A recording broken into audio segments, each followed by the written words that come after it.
السلام علیکم ورحمۃ اللہ وبرکاتہ۔ محترم ناظرین و سامعین، آپ حضرات کو معلوم ہے کہ اس وقت ہم قربانی کے تعلق سے اپنے چینل پر کچھ مخصوص مسائل جو ضروری ہیں اور اہم مسائل ہیں وہ اپلوڈ کر رہے ہیں۔ تو آج مسئلہ نمبر 6 ہے قربانی کے تعلق سے۔ یہ کیا مسئلہ ہے؟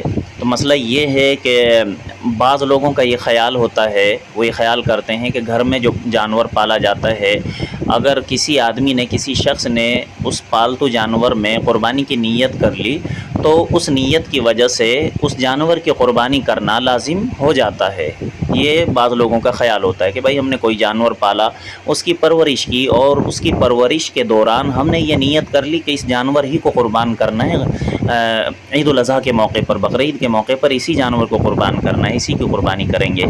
تو وہ یہ سمجھتے ہیں کہ بھائی ایسے جانور کی پھر خرید و فروخت بھی جائز نہیں ہوتی ہے۔ یہ بعض لوگوں کا خیال ہوتا ہے کہ بھائی ایسے پالتو اور پرورش کردہ جانور کی خرید و فروخت نہیں کی جا سکتی کہ جس میں ہم نے قربانی کی نیت کر لی ہو کہ اسی کو قربان کرنا ہے۔ تو مسئلے میں یہ بتایا گیا کہ بھائی ایسا خیال یہ صحیح نہیں ہے، ایسا کرنا درست نہیں ہے۔ جانور کے پہلے سے ملکیت میں ہوتے ہوئے اس میں قربانی کی نیت کر لینے سے اس کی قربانی لازم نہیں ہوتی ہے۔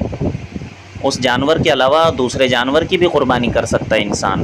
جو جانور ہم نے پالا ہے، پرورش کیا ہے، کوئی ضروری نہیں ہے کہ بھئی ہم نے اس کی نیت کر لی تھی تو اس نیت کی وجہ سے اسی کو قربان کرنا ہے۔ ہم اس کی خرید و فروخت بھی کر سکتے ہیں، مثلا اس جانور کو بیچ کے ہم کوئی دوسرا جانور قربانی کے لیے لے سکتے ہیں، اور اس کو ایسا نہیں کہ بھئی اسی کی قربانی لازمی ہے اس کی نیت کی وجہ سے، تو ہم ایسے جانور کی خرید و فروخت کر سکتے ہیں۔